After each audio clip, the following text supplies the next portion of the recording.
Buka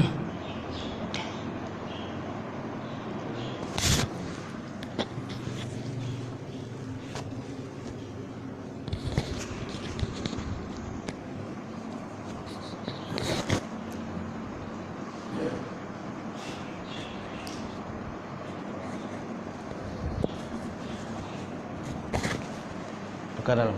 Dah. Baik.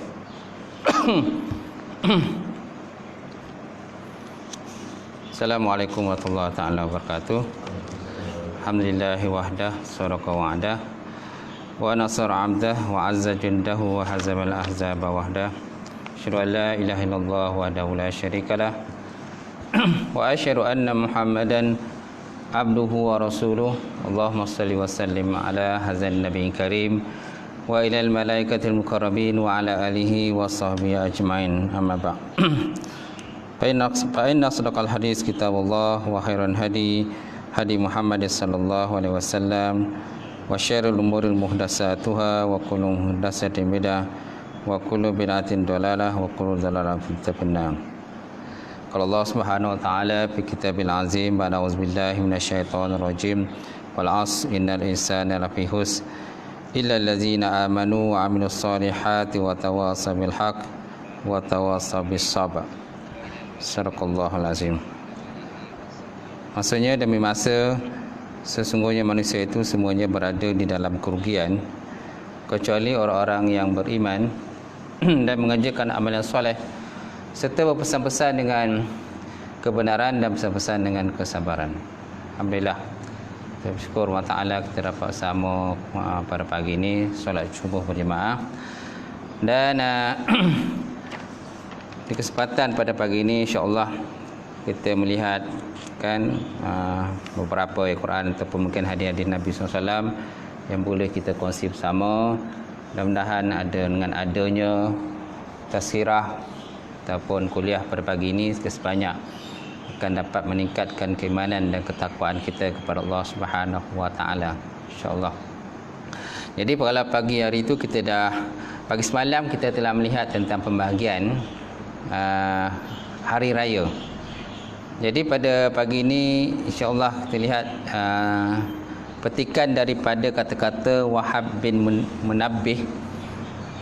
Wahab bin Munabbih annahu qala, sungguh telah berkata ya, qala alaihi salatu wassalam, telah berkatalah ataupun telah bersabda Nabi SAW, innal iblis alaihi la'nah yasihu fi kulli yawmin 'aid fayajtami'u ahlahu indahu fayaqulu ya sayyidina man aghdabaka inna nuksiruhu fayaqulu la syai' walakin Allah Ta'ala qad ghafara li hadzal ummah fi hadzal yawm fa'alaikum an tasghaluhum bil lazat wasyahawat wa syubr hamri hatta yaghbadallahu alaihi hatta yabghadahumullah.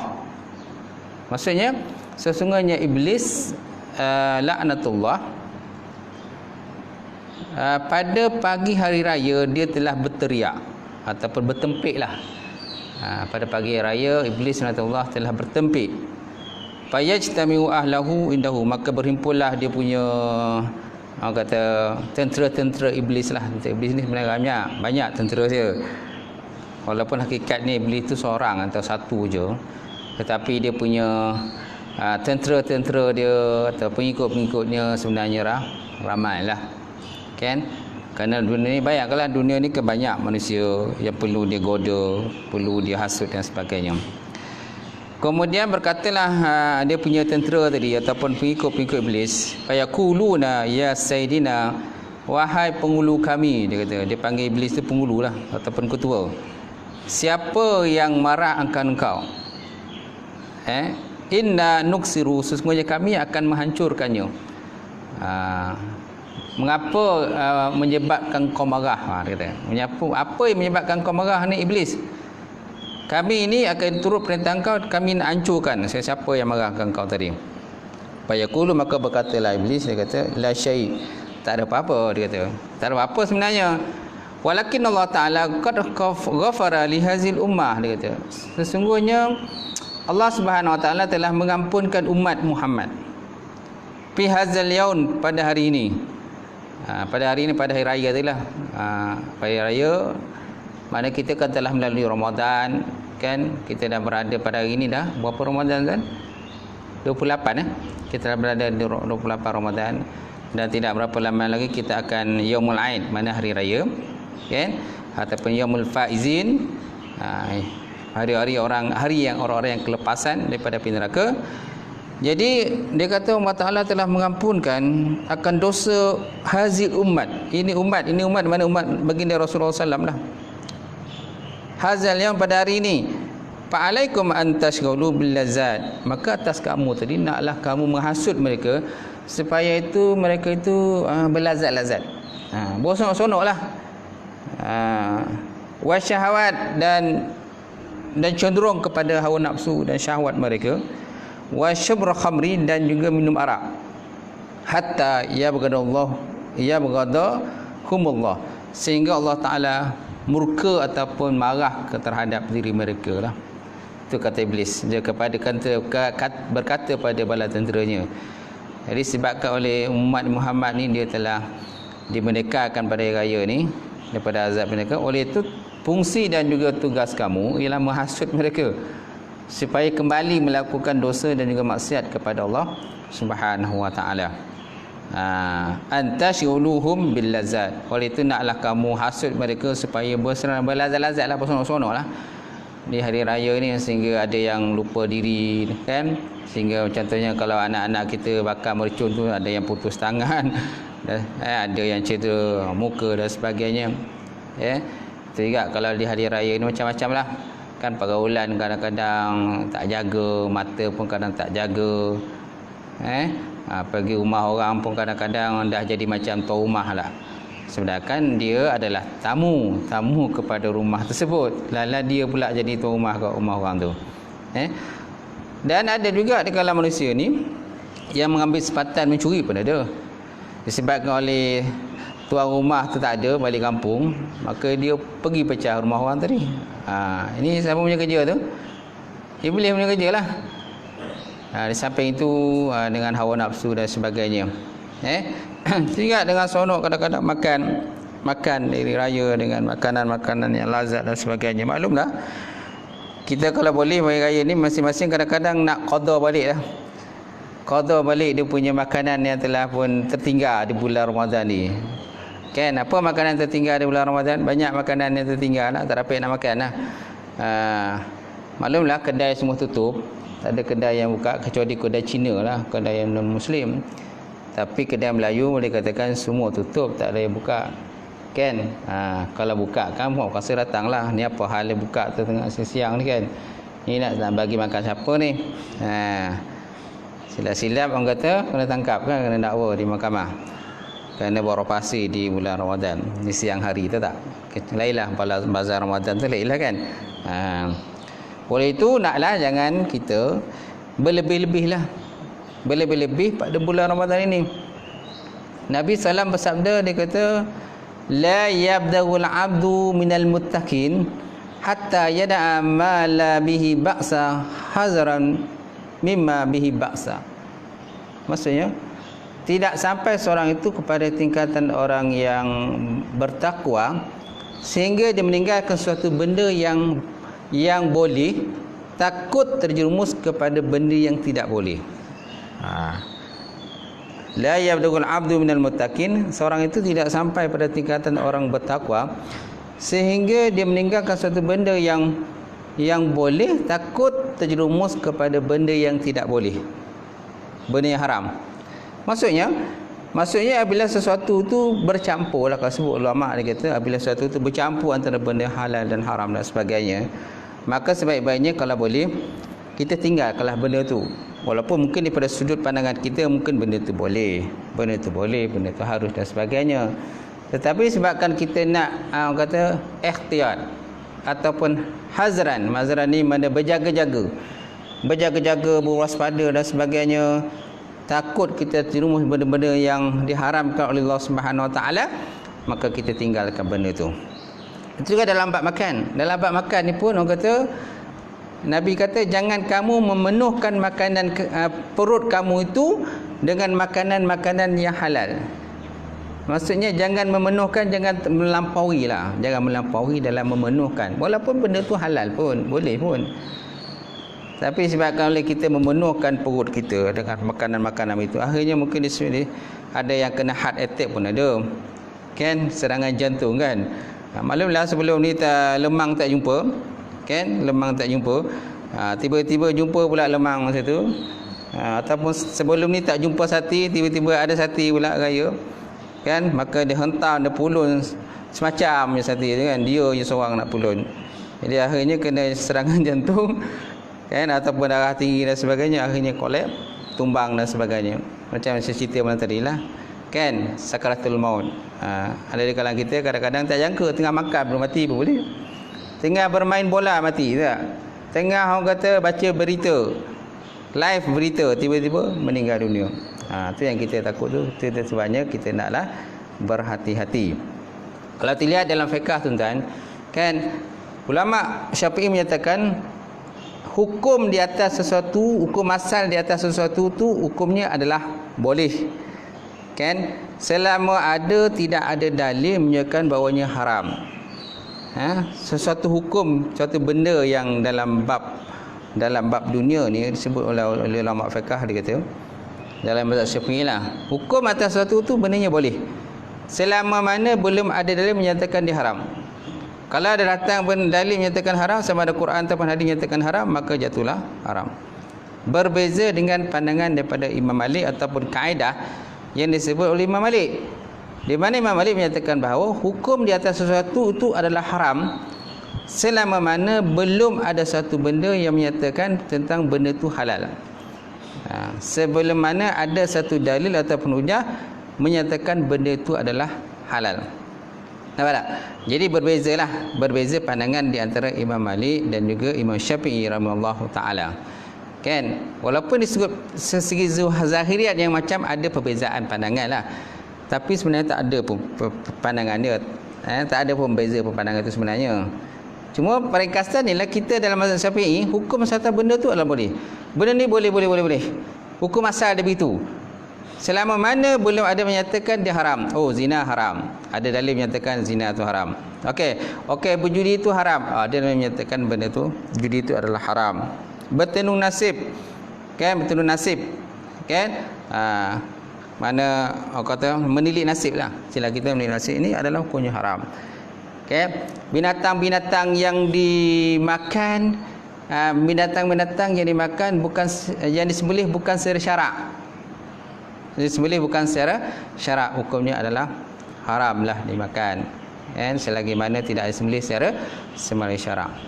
Nampak tak? Jadi hukum atas sesuatu itu adalah boleh selama mana belum ada dalil menyatakan dia haram. Bila ada dalil menyatakan haram, maka barulah jatuh haram. Berbeza dengan pandangan Imam Malik. Imam Malik kata setiap benda tu adalah hukum asalnya haram. Haram. Selagi mana belum ada dalil menyatakan dia boleh. Bila ada dalil menyatakan boleh, maka bolehlah kita melakukan perkara tersebut. Nampak? Jadi kita kembali pada hadis tadi, seorang tu tak boleh sampai satu tahap tingkatan orang yang bertakwa kepada Allah, kan, sehingga dia meninggalkan satu benda yang boleh, takut terjumus kepada benda yang tidak boleh. Atau dalam kata makna yang lain, maknanya berhati-hatilah. Berhati-hati, takut. Kenapa? Kerana mungkin nak jaga kita punya warak itu. Kerana sebuah orang itu warak, dia ada sifat warak dia. Kan? Kemudian dalam konteks kita, sebuah kita ni kadang-kadang nakkan keberkatan. Walaupun kadang-kadang makanan itu tak banyak pun. Kalau kita kata makan secara berjemaah contohnya, kat situ pun ada keberkatan dia. Malahan dalam hadis pun, kalau seandainya tuan kita kata kalau satu makanan tu jatuh ke bawah, kan, nasi jatuh ke bawah, kemudian kita ambil nasi yang jatuh tu, yang satu jatuh tu, kan, maka kita bersih-bersihkan dan kita makan. Kat situ pun kadang-kadang ada keberkatan lah. Kerana asalnya kita tak tahu berkat tu kat mana. Kadang-kadang kita ingat makanan yang banyak tu lah yang berkat, ataupun kadang tak juga. Malahan kadang-kadang makanan sikit pun ada keberkatan tu. Satu biji nasi tu pun kadang-kadang kat situ pun ada keberkatan dia. Itu sebabnya jangan kita membazirlah bulan Ramadan ni. Allah SWT sebut, dia kata innal mubazirina kanu ihwanash syayatin. Sesungguhnya Allah SWT, sesungguhnya orang mubazir itu termasuk dalam saudara syaitan. Jadi kita kembali pada tadi, fa'alal akil ayyamna nafsahu fi yawmin yawmin 'aidi minasy syahwat wal munahi wa dawamu ala ta'ah. Maka atas orang yang berakal itu bahawa naklah dia menegahkan dirinya pada hari raya itu daripada cenderung kepada hawa nafsu syahwat dia. Naklah kita tegah ataupun kawal dirilah. Jangan kita cenderung kepada hawa nafsu syahwat kita. Wal munahi, dan benda-benda yang ditegah dan diharamkan oleh Allah Subhanahu wa taala. Wa dawamu ala ta'ah, dan naklah kekal selalu dalam melakukan ketaatan kepada Allah Subhanahu wa taala. Wa zalika qala Nabi sallallahu alaihi wasallam ijtahidu yaumul fitri fi sadaqah wa amalul khairi wal birru minas salah waz zakat wat tasbih wat tahlil. Dan kerana itulah maka Nabi sallallahu alaihi wasallam bersabda, dia kata maka naklah kamu bersungguh-sungguh pada hari raya fitrah tadi dengan bersedekah. Semaknanya bab sedekah ni bukan hanya sekadar dalam bulan Ramadan saja. Pada hari raya pun masih lagi kita digalakkan untuk bersedekah. Kata Nabi, ijtahidu yaumul fitri fi sedekah. Bersungguh-sungguhlah kamu pada hari raya fitrah itu dengan bersedekah, dengan berzikir kepada Allah SWT, contohnya kan, ataupun bertahlil. Cuma pada hari raya-raya ni kita tak digalakkan bertahlil, kita tak digalakkan bertakbir selepas daripada sembahyang raya. Kita hanya boleh bertakbir sebelum solat raya aja. Berbeza dengan hari raya Adha, mana kita boleh bertakbir lagi sampai kepada pada 13-14. Pada hari tasyrik kita masih lagi boleh bertakbir kan. Tapi kalau kalau raya fitrah ni kita tak dibenarkan lagi. Selepas daripada sembahyang raya tak dibenarkan lagi kita bertakbir. Kita hanya boleh bertakbir pada malam raya sehinggalah sembahyang raya akan didirikan. Sebabnya kita digalakkan bertakbir waktu pagi itu sebelum nak sembahyang raya, kita dibenarkan untuk bertakbir. Jadi kata Nabi SAW, ijtahidu yaumul fitri fi sedekah. Maka naklah kamu bersungguh-sungguh pada raya fitrah itu dengan bersedekah. Semaknanya digalakkan kita kekal lagi bersedekah. Wa amalil khairi, dan digalakkan kita mengerjakan amal-amal kebajikan. Baik, kemudian berterusan dalam contohnya mengerjakan solat. Kan solat, mana solat-solat sunat ni digalakkan kita lakukan lagi. Bukan hanya sekadar Ramadan kita solat sunat sampai kadang-kadang sampai 20 rakaat. Sembahyang tarawih. Sembahyang tarawih 20 rakaat. Habis Ramadan tak ke mana lah sembahyang sunat semua tak ada dah. Kadang sembahyang fardu je buat. Sembahyang fardu saja buat. Sembahyang sunat dah tak ada dah. Mana pergi sembahyang sunat yang kita dah training kan, yang kita dah latih pada bulan Ramadan tu. Kemudian wa zakat, dan zakat, apalagi kalau zakat fitrah. Kan? Kemudian wa tasbih, dan bertasbih kepada Allah Taala. Wa tahlil, dan juga tahlil mana mengucapkan la ilaha illallah Muhammad Rasulullah. Fa innahu yaumul ladzi yaghfirullahu taala fihi dzunubakum. Maka sesungguhnya pada hari raya itu ialah Allah Taala mengampun akan dosa-dosa kamu semuanya. Wa yastajibu du'aakum, dan Allah Taala memperkenankan doa-doa kamu. Wa yanzuru ilaikum birahmah, dan Allah Taala menilik kamu tu dengan penuh rahmat dan juga kasih sayang daripada Allah Subhanahu wa taala.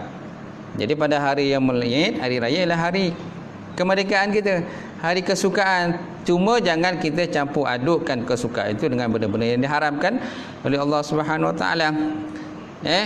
Bila kita bertamu di rumah orang, jangan kita memaksa tetamu tadi menghidangkan makanan yang kita nak.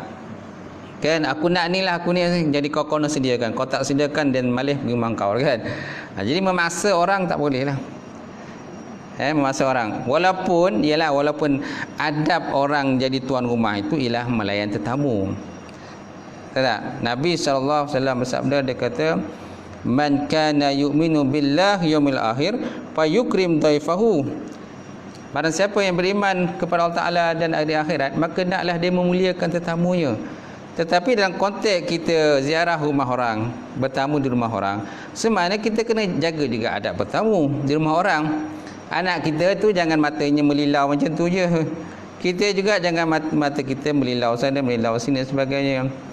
Soalan macam kita pula jadi tuan rumah kepada orang rumah. Betul tak? Kita juga kalau boleh, kalau kita bertamu di rumah orang, naklah kita telefon dulu tetamu kita, kami nak datang. Jangan tergejah-tergejah macam tu je. Adalah kadang-kadang ada di kalangan tetamu ni, kadang-kadang dia pun baru balik beraya. Dia pun kadang-kadang dia tidak ada persiapan apa-apa. Kita pula main terkejah rumah dia. Alah, tak apa dah. Apa yang ada je lah. Dia kata, silakan. Tapi sebenarnya kalau ada lagi baik, lagi elok tu kan. Kalau ada sati lah, ada rondang lah, macam-macam kan. Yang berat-berat tu lagi elok. Kadang-kadang kita tak tahu. Kadang-kadang kita tak jangka. Kadang-kadang ada tuan rumah, kadang-kadang dia tak bersedia untuk menerima tetamu. Dia belum bersedia untuk menerima tetamu. Kemungkinan dia berbalik daripada mana-mana, ataupun mungkin ahli keluarga dia mungkin sakit ke dan sebagainya, tak bersedia untuk menerima tetamu. Maka naklah kita, orang kata, kalau boleh telefon dahulu. Telefon kan, kontak dia dulu bahawa kami satu keluarga nak datang bertamu lah. Okay? Dan adab bertamu ni pula, orang kata 3 hari je sebenarnya. Kalau ikut kan 3 hari saja kita boleh bertamu di rumah orang. Dah habis 3 hari tu baliklah. Jangan kita menyusahkan tuan rumah. Tuan rumah ialah dah orang bertamu rumah dia kan. Dia tak nak pun terpaksa juga lah. Pernah juga berlaku tuan, kadang-kadang ialah tuan rumah tak bersedia menerima tamu. Lepas tu dia pun kadang-kadang kelang kabut nak beli barang untuk beri dan sebagainya. Jadi menyusahkan dia lah. Menyusahkan dia. Sehingga kan kadang-kadang tetamu terpaksa menunggu masa yang lama untuk dihidangkan sesuatu makanan oleh tuan rumah.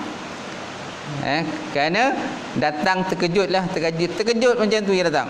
Jadi tuan rumah tidak ada persediaan apa-apa. Maka naklah kita, macam saya kata tadi, kan menghubungi tetamu kan. Kami nak datang, mungkin dalam 1 jam lagi kami datanglah. Ataupun mungkin 2 jam lagi nak datang, beritahulah. Jadi tetamu tu boleh tidak pun ada juga persiapan dia untuk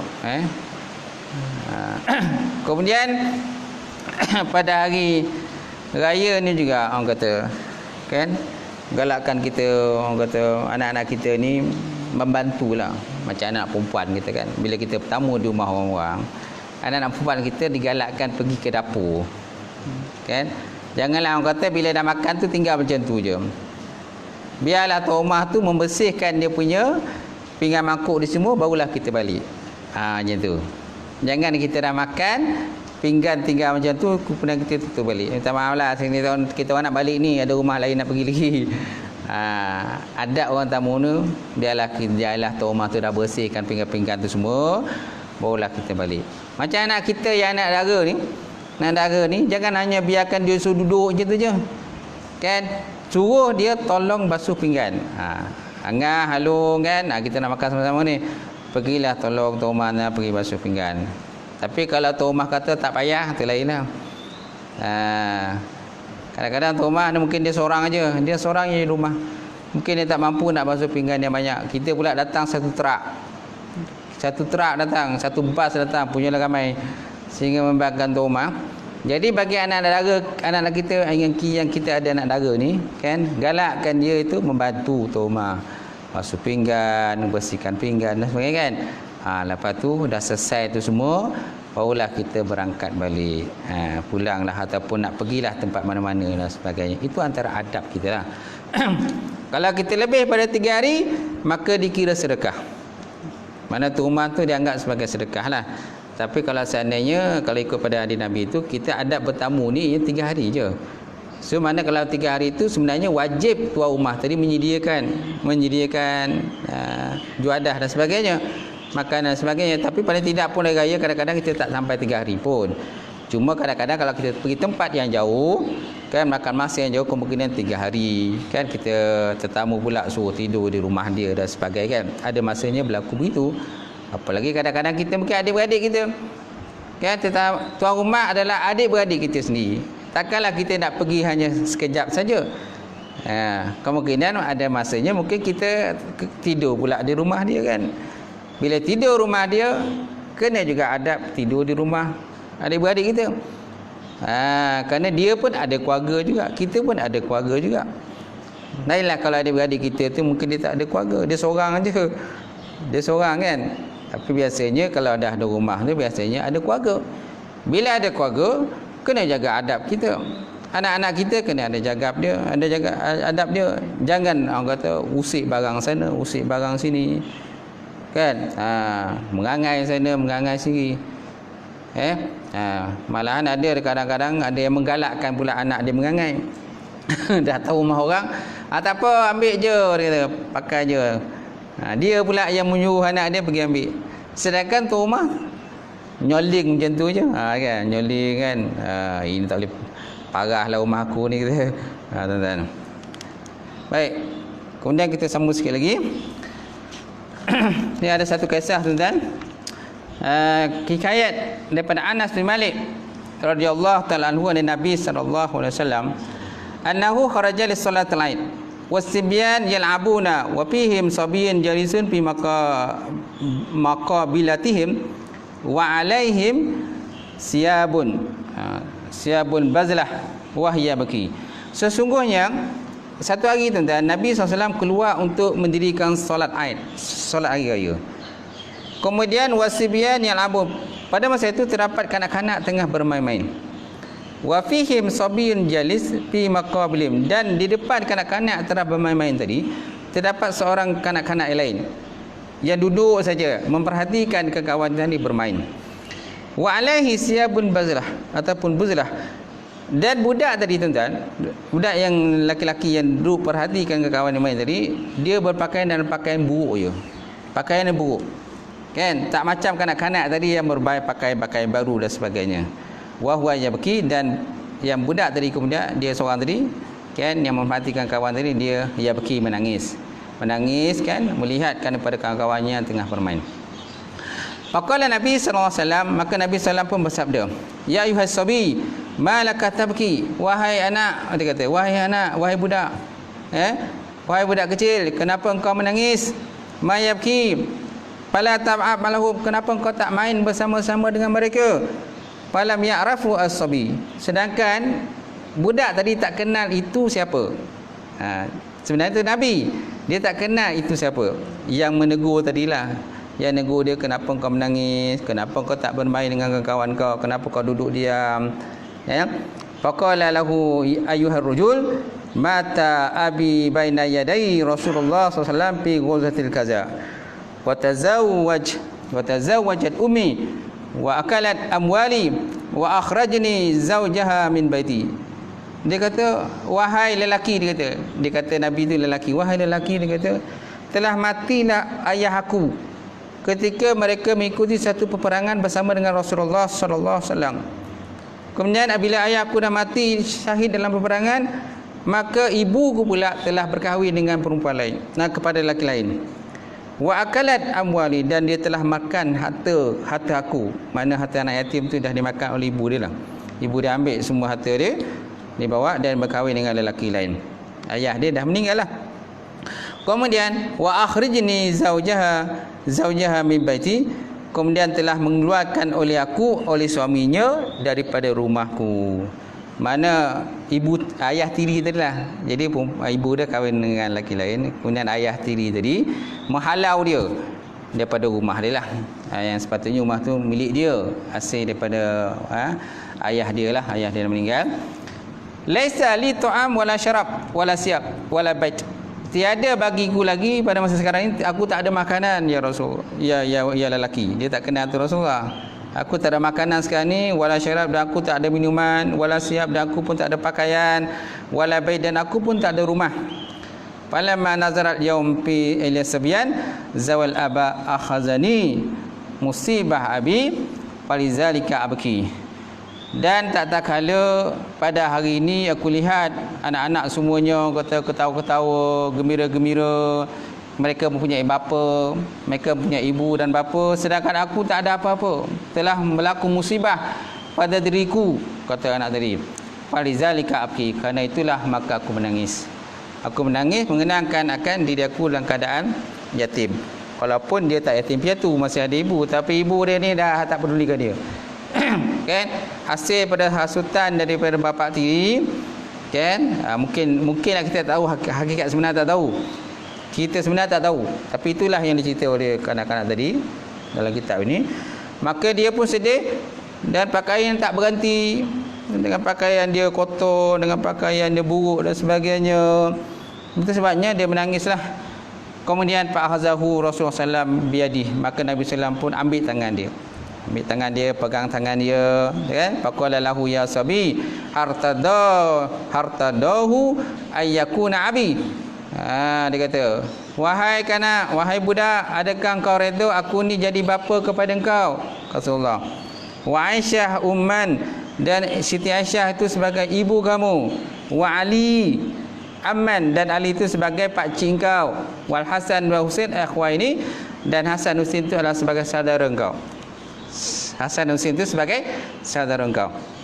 Wa Fatimah ukhtal laka, dan Fatimah itu sebagai saudara perempuan engkau. Fa'arafu sabi annahu Rasulullah SAW, maka budak tadi pun kenal itu Nabi. Oh, dia kenal. Boleh kenal. Tadi dia tak kenal itu Rasulullah SAW. Tapi bila Rasulullah kata, dah menawarkan pada dia bahawa tak aku ni sebagai bapa engkau, kan? Aisyah itu sebagai Aisyah kan isteri Nabi, kan? Aisyah itu sebagai isteri, sebagai ibu engkau, kan? Fatimah itu sebagai saudara perempuan engkau, Hasan Husain pun saudara engkau, Ali pun sebagai saudara engkau, kan? Pakcik engkau, adakah engkau setuju? Maka budak tadi pun dia tercengang dan dia pun tahu itu Rasulullah SAW. Dia kenal lah.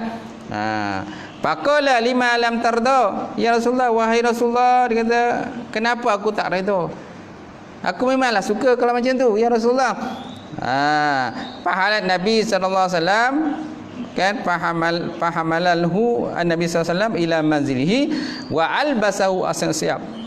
Maka Nabi SAW pun pimpin tangan dia, ambil tangan dia, bawa kepada rumah Rasulullah SAW. Kemudian diberikan pakaian yang cantik, kemudian dibagi makan, dibagi minum, wa zayyanahu, kemudian diberikan perhiasan-perhiasan untuk diri dia, kan? Dan diberikan minyak wangi, kan? Faharajan Nabi sabi dahikan mubtashiran. Kemudian maka lalu lepas tu budak tu pun gembira dan suka, dia keluar daripada rumah Nabi itu dalam keadaan geriang lah macam tu. Geriang sono, ya Allah, dia kata, tak sangka lah aku ni jadi anak kepada baginda Rasulullah, anak angkat lah, anak kepada Rasulullah sallallahu alaihi wasallam.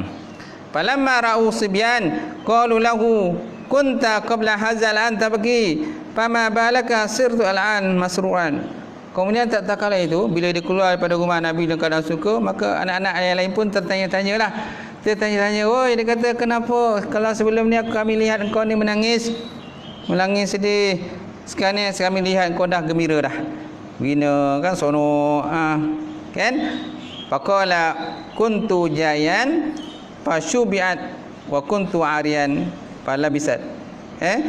Maka dia kata, sebelum ini aku dalam keadaan lapar, sekarang ni aku dah kenyang. Sebelum ni aku dalam keadaan arian telanjang, mana tidak berpakaian, sekarang ni aku dah berpakaian. Kalau sebelum ni aku keadaan yatim, maka Nabi SAW itu telah menjadi ayah padaku, dan Aisyah telah menjadi ibuku, dan Hasan Husain telah menjadi saudaraku, wa Ali ammi, dan Ali telah menjadi pakcik aku, wal Fatimah ukhti, dan Fatimah pun dah menjadi saudara perempuanku. Apalah afrah, kenapa aku tak boleh ketawa, kan? Kenapa aku tak boleh tak suka? Jadi aku sukalah, seronok sangatlah. Seronok sangatlah dengan apa yang berlaku pada diriku. Baqala sibyan ya laita abana qatalu fi sabilillah fi tilkal ghuzwa fatakunu kadzalika. Maka berkatalah kanak-kanak tadi, ya Allah, alangkah bahagianya, kan, bapa-bapa kami yang semuanya telah pun kata terbunuh pada jalan Allah Subhanahu Wa Taala dari dalam peperangan. Fatakunu zalika kazalika, maka adalah mereka itu sama sedemikian. Falamma tufiya Nabi sallallahu alaihi wasallam, maka tak kala Nabi sallallahu bila dah wafat, tiba-tiba sampai satu masa dan tahap Nabi pun meninggal dunia dan wafat. Faharaja sabi, maka budak tadi pun keluarlah. Dan bila dia keluar daripada rumah, dia merasa sedih. Merasa sedih. Kenapa? Kerana tempat pergantungan dia itulah Rasulullah SAW dah tak ada dah. Dah tak ada dah. Kalau sebelum ni Nabi selalu mensukakan dia bagi pakaian kan. Orang kata dipelihara oleh baginda Rasulullah SAW. Akhirnya bila baginda Rasulullah SAW wafat, maka dia pun merasa sedih dan duka cita di atas apa yang berlaku. Maka lalu diambil oleh Abu Bakar As-Siddiq ilam nafsihi kepada dirinya untuk dijaga kan, dan diberikan asuhan kepada budak tadi. Jadi akhirnya yang menjaga budak itu ialah Saidina Abu Bakar As-Siddiq. Kan, kerana mengikut kepada apa yang dibuat oleh baginda Nabi SAW terhadap budak tadi, di mana Nabi SAW menjaga budak itu dengan baik. Maka bila Rasulullah dah wafat, maka diganti pula dengan Abu Bakar. Abu Bakar pula menjaga budak itu. Jadi apa kesimpulan kita dapat daripada cerita ni? Kesimpulan berbuat baik pada budak anak yatim lah maksudnya. Berbuat baik pada anak yatim kan, berbuat baik pada anak yatim piatu dan sebagainya. Cuma kadang-kadang kita pun yatim juga. Bapak dah tak ada, yatim lah kan. Abang Mazin yatim piatu tak? Ada. Yatim piatu. Jadi tak termasuk dalam bab ni lah, yatim piatu kan. Yang yatim ni untuk kategori budak lah, budak-budak kan, yatim. Kadang-kadang ada, kadang-kadang ya Allah kan anak sampai kepada 5-6 orang. Tiba-tiba mak ayah insiden, dua-dua mati, mak mati, ayah mati. Jadi anak-anak tu jadi yatim piatu. Sedih kan kadang-kadang kita tengok. Yalah, kadang-kadang benda kita tak jangka kita orang kata berkehendak sebaliknya, kita berkehendak begini tapi Allah Taala menentukan sebaliknya.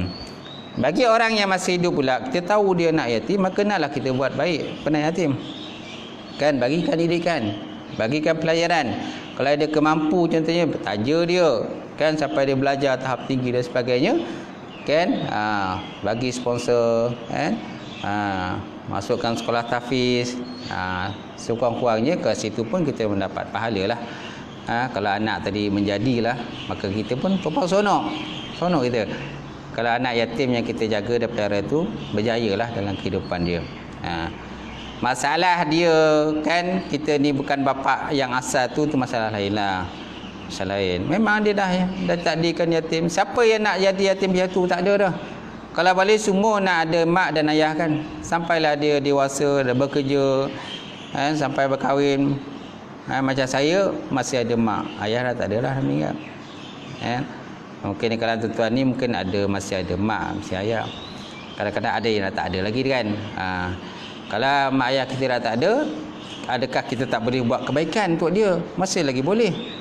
Walaupun seorang itu telah meninggal dunia, mak ayah kita dah tak ada dah, masih lagi kita boleh buat kebaikan pada mereka dengan bersedekah untuk diri dia, dengan berwakaf sesuatu lah, wakaf kafir untuk mak ayah saya yang telah meninggal dunia. Betul tak? Wakaf contohnya kipas angin, wakaf aircon, betul tak? Wakaf Al-Quran, wakaf almari untuk letakkan kitab-kitab, betul tak?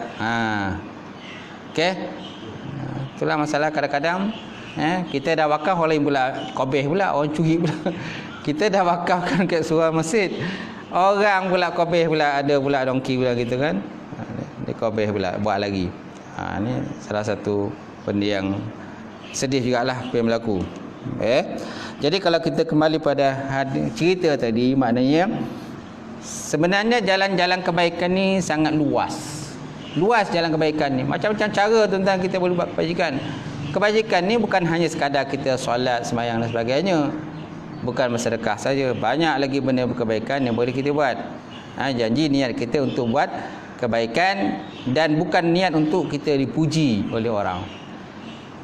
Kita digalakkan buat suatu benda yang terpuji, tapi kita tak digalakkan supaya orang memuji kita. Kalau orang puji kita, tak apalah, alhamdulillah. Kalau nak puji macam mana? Tapi kalau seandainya orang itu memuji melampau pun, kadang-kadang ada juga sesuatu benda yang dia nak. Seorangnya kadang-kadang contohnya orang tu orang besar kan, jadi orang bawah ni dipuji dia. Kenapa? Mungkin nak projek ke, nak jawatan dan sebagainya, maka dipuji. Itu namanya puji ada makna lah. Puji ada makna. Baik. Okey, saya rasa cukup cukup pada hari ini kita punya perkongsian pada hari ini. InsyaAllah akan datang masa lain lepas raya ke, kalau ada kesempatan lah. Mungkin lepas raya kadang-kadang saya dah start kuliah semula, kuliah subuh di tempat lain. Kalau ada masa kita boleh sama-sama lah. Kalau tak ada tak dapat lah, mungkin boleh digantikan oleh orang lain lah, bagi tazkirah ke. Kita kena lazimkan tazkirah ni, kena murnikan tazkirah, kena lazimkan, selalukan tazkirah. Okey. Kadang-kadang bukannya mahal sangat pun, boleh tidak pun mungkin kadang-kadang terpanggil seorang ustaz, bagilah dalam RM50 ke, tidak penuh minyak lah bagi ke dia kan, RM50 ke RM70 ke, okey lah. Tapi kalau ikut standard sekarang ni kan, biasanya 100 lah panggil seorang ustaz dan sebagainya. Kalau selebriti tu kalau kita panggil mahal lah, paling tidak pun 3,000 kena sediakan. Selebriti kan, penceramah selebriti, paling tidak pun 3,000 nak kena sediakan. Tapi kalau kita panggil ustaz biasa ni, paling tidak RM50 duit minyak kan, bagi kan RM80 pun okey lah. Paling tidak pun kita dapat dengar lah ilmu-ilmu yang dia ada tu, kita kongsi sama-sama gitu kan. Boleh? Kalau saya tak payahlah AJK ke.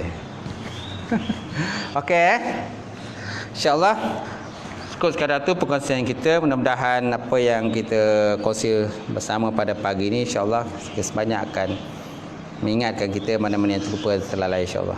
Auzubillahi minasyaitonir rajim. Bismillahirrahmanirrahim. Alhamdulillahirabbil wassalatu wassalalam ala asyrafil mursalin wa ala alihi washabihi. Allahumma zidna ilman nafi'a wa yaqinan sariqa wa alam taqabbala wa rizqan halalan mubarakatan katsira wa siyana fatai alim wa lana qulubana bi nuri ma'rifatika wa Allahumma barik lana fi syahri Ramadan. Allahumma barik lana fi syahri Ramadan.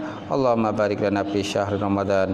Rabbana atina fid dunya hasanah wa fil akhirati hasanah wa qina azabannar. Subhana rabbika rabbil izzati amma yasifun wa salamun alal mursalin.